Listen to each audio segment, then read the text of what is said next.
മുൻമന്ത്രി വി.എസ്. ശിവകുമാറിന്റെ വീടിന് മുൻപിൽ പ്രതിഷേധം. ചിന്നക്കനാലിൽ സർക്കാർ ഭൂമി കയ്യേറി റിസോർട്ട് നിർമ്മിച്ച കേസിലാണ് മാത്യു കുഴൽനാടൻ എംഎൽഎക്കെതിരെ ഇഡി അന്വേഷണം കൂടി വരുന്നത്. അനധികൃത സ്വത്ത് സമ്പാദന കേസിൽ മുൻമന്ത്രി കെ ബാബുവിന്റെ സ്വത്തുക്കൾ കണ്ടുകെട്ടി എൻഫോഴ്സ്മെന്റ് ഡയറക്ടറേറ്റ്. മുഖ്യമന്ത്രിയുടെ മകനെതിരായ ഇ.ഡി. സമൻസ് ആഘോഷിച്ച മനോരമ അടക്കമുള്ള മാധ്യമങ്ങൾ മലയാളികളെ ശരിക്കും വിഡ്ഢികളാക്കുകയാണ്. ഏത് കേസിലാണ് മുഖ്യമന്ത്രിയുടെ മകന് ഇ.ഡി. സമൻസ് അയച്ചതെന്ന് മാധ്യമങ്ങൾക്ക് ഉറപ്പുവരാൻ ദിവസം 2 എടുത്തപ്പോൾ തന്നെ മാധ്യമങ്ങളുടെ തിരക്കഥ വ്യക്തമായതാണ്. കാരണം ഒരു കേസിൻ്റെ സമൻസ് ഡൗൺലോഡ് ചെയ്യണമെങ്കിൽ ഏറ്റവും ചുരുങ്ങിയത് ആ കേസിൻ്റെ കേസ് നമ്പറെങ്കിലും ആ ഡൗൺലോഡ് ചെയ്യുന്ന മാധ്യമപ്രവർത്തകൻ്റെ കയ്യിലുണ്ടാകണം. കേസ് നമ്പർ കയ്യിലുള്ള വ്യക്തിക്ക് അത് ലാവ്ലിൻ കേസാണോ അതോ ലൈഫ് മിഷൻ ആണോ എന്നറിയാൻ 1 മിനിറ്റ് തികച്ചു വേണ്ട.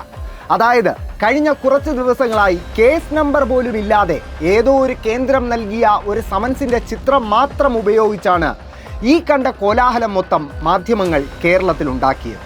ഇനി ഇതേ മാധ്യമങ്ങൾ നിങ്ങളോട് പറയാതെ ഒളിപ്പിക്കുന്ന കേരളത്തിലെ ചില കോൺഗ്രസ് നേതാക്കൾക്കെതിരായ ഇ.ഡി. കേസുകളുടെ സമൻസിൻ്റെ അല്ല ഒന്നാം തരം ഇ.ഡി. കേസുകളുടെ കഥ പറയാം. കേരളത്തിലെ കോൺഗ്രസ് നേതാക്കളായ കെ ബാബു എം.എൽ.എ, മുൻ ആരോഗ്യമന്ത്രി വി.എസ്. ശിവകുമാർ, കോൺഗ്രസുകാരുടെ പ്രിയപ്പെട്ട വക്കീൽ മാത്യു കുഴൽനാടൻ എന്നിവർക്കെതിരായി ഇ.ഡി. കേസുകൾ ഇപ്പോഴും നിലവിലുണ്ട്. അതിൽ കേരളത്തിൻ്റെ മുൻ ആരോഗ്യമന്ത്രിയും KPCCയുടെ മുതിർന്ന നേതാവുമായ വി.എസ്. ശിവകുമാറിൻ്റെ കാര്യം തന്നെ ആദ്യം പറയാം. കേരളത്തിലെ മാധ്യമങ്ങൾ തന്നെ ശിവകുമാറിനെതിരായ ഇ.ഡി. കേസിൻ്റെ കഥ അരയും മുറിയുമായി റിപ്പോർട്ട് ചെയ്തിട്ടുണ്ട്. അതിൽ തന്നെ മുഴുവൻ കഥയുമുണ്ട്. മന്ത്രി വി.എസ്. ശിവകുമാറിന്റെ വീടിന് മുൻപിൽ പ്രതിഷേധം. അൺഎംപ്ലോയീസ് സോഷ്യൽ വെൽഫെയർ കോഓപ്പറേറ്റീവ് സൊസൈറ്റിയിലെ നിക്ഷേപകരാണ് പ്രതിഷേധിക്കുന്നത്. വി.എസ്. ശിവകുമാറിന്റെ ഉത്തരവാദിത്വത്തിലാണ് പണം നിക്ഷേപിച്ചതെന്നും സൊസൈറ്റി പ്രസിഡന്റ് എം. രാജേന്ദ്രൻ പണം മുഴുവൻ പിൻവലിച്ചെന്നും ആരോപിച്ചാണ് പ്രതിഷേധം. എല്ലാ കാര്യവും ശിവകുമാറിന് അറിയാം. ശിവകുമാറിന്റെ PA ആണ് രാജേന്ദ്രൻ, ബിനാമിയാണ്. അപ്പൊ എല്ലായിടത്തും വസ്തുക്കൾക്ക് വാങ്ങിക്കണേ അവന്റെ പേരിന്, അവരാണ് ബിനാമിയുടെ പേരാണ് വാങ്ങിക്കുന്നത്. മൂക്കുന്നില 4-5 ഏക്കർ സ്ഥലമാണ് മൂക്കുന്നില. കോൺഗ്രസ് നേതാവും മുൻ ആരോഗ്യമന്ത്രിയുമായ വി.എസ്. ശിവകുമാർ ഇഡിക്ക് മുന്നിൽ ഹാജരായി. അനധികൃത സ്വത്ത് സമ്പാദന കേസിലാണ് കൊച്ചിയിലെ ഇ.ഡി. ഓഫീസിൽ ഹാജരായത്. കൊച്ചിയിൽ നടന്ന യൂത്ത് കോൺഗ്രസ് സംസ്ഥാന കമ്മിറ്റി യോഗത്തിൽ മന്ത്രി വി.എസ്. ശിവകുമാറിനെതിരെ കടുത്ത വിമർശനം.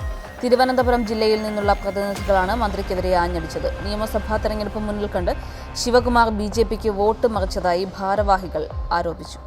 അതായത് 2016 നേമത്ത് BJPക്ക് അക്കൗണ്ട് തുറന്നു കൊടുക്കുന്നതിൻ്റെ പ്രതിഫലമായി വി.എസ്. ശിവകുമാർ എന്ന കോൺഗ്രസ് നേതാവ് തൻ്റെ ഇ.ഡി. കേസിൽ നിന്നും നൈസായി രക്ഷപ്പെട്ടു എന്ന് പറയാം.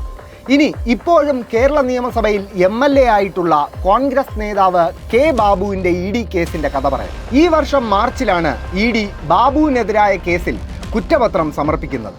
അതിനും മാസങ്ങൾക്ക് മുമ്പ് മന്ത്രിയായിരുന്ന കാലത്തടക്കം ബാബു അനധികൃതമായി സമ്പാദിച്ച 25 ലക്ഷത്തിലേറെ രൂപയുടെ സ്വത്ത് ഇ.ഡി. കണ്ടുകെട്ടിയിരുന്നു. ജസ്റ്റ് ഇമാജിൻ, കേരളത്തിലെ ഒരു CPM MLA-യുടെ സ്വത്ത് ഇ.ഡി. കണ്ടുകെട്ടിയിരുന്നുവെങ്കിൽ നമ്മുടെ നാട്ടിലെ മാധ്യമങ്ങൾ എന്തൊക്കെ കോലാഹലം ഉണ്ടാക്കിയേനെ. കെ ബാബു കോൺഗ്രസ് MLA-യും നേതാവുമായതുകൊണ്ട് ഈ വാർത്തകൾക്ക് നിമിഷങ്ങളുടെ ആയുസ് മാത്രമേ ഉണ്ടായിരുന്നുള്ളൂ. അനധികൃത സ്വത്ത് സമ്പാദന കേസിൽ മുൻമന്ത്രി കെ ബാബുവിന്റെ സ്വത്തുക്കൾ കണ്ടുകെട്ടി എൻഫോഴ്സ്മെന്റ് ഡയറക്ടറേറ്റ്.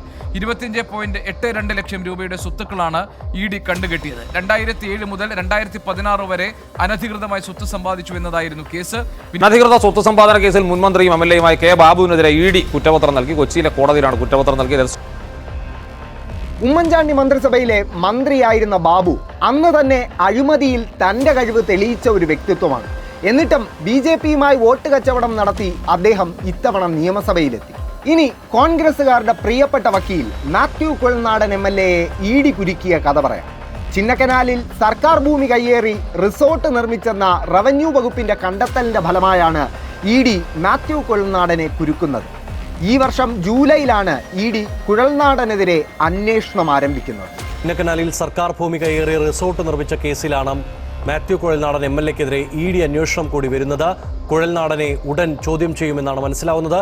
സ്ഥലത്തിന്റെ മുൻ ഉടമയെ ചോദ്യം ചെയ്തു കഴിഞ്ഞു. 50 സെന്റ് സർക്കാർ ഭൂമി കയ്യേറിയാണ് റിസോർട്ട് നിർമ്മിച്ചതെന്നും കയ്യേറ്റമെന്നറിഞ്ഞിട്ടും പോക്കുവരവ് നടത്തിയെന്നും വിജിലൻസ് കണ്ടെത്തിയിരുന്നു. പക്ഷേ മാസങ്ങൾ ഇത്ര കഴിഞ്ഞിട്ടും ഇ.ഡി. കാര്യമായ ഒരനക്കവും ഈ കേസിൽ നടത്തിയിട്ടില്ല എന്നത് തന്നെ കുഴലും താമരയും തമ്മിൽ ഡീലായി എന്നതിൻ്റെ ഏറ്റവും നല്ല തെളിവാണ്. ഇനി ചോദ്യം നിങ്ങൾ ഓരോരുത്തരോടുമാണ്. ഈ വാർത്തകൾ മുക്കി കോൺഗ്രസിനും BJPക്കും വേണ്ടി വിടുപണിയെടുക്കുന്ന നമ്മുടെ നാട്ടിലെ മാധ്യമങ്ങളെ ഇനിയും വിശ്വസിക്കാൻ നിങ്ങൾ തയ്യാറാണ്? ഈ ED കേസുള്ള നേതാക്കളെ സംരക്ഷിക്കുന്ന കോൺഗ്രസ് BJPക്കെതിരായ ബദലാണെന്ന് നിങ്ങൾ ഇപ്പോഴും വിശ്വസിക്കുന്നു നിഷ്കളങ്കരെ?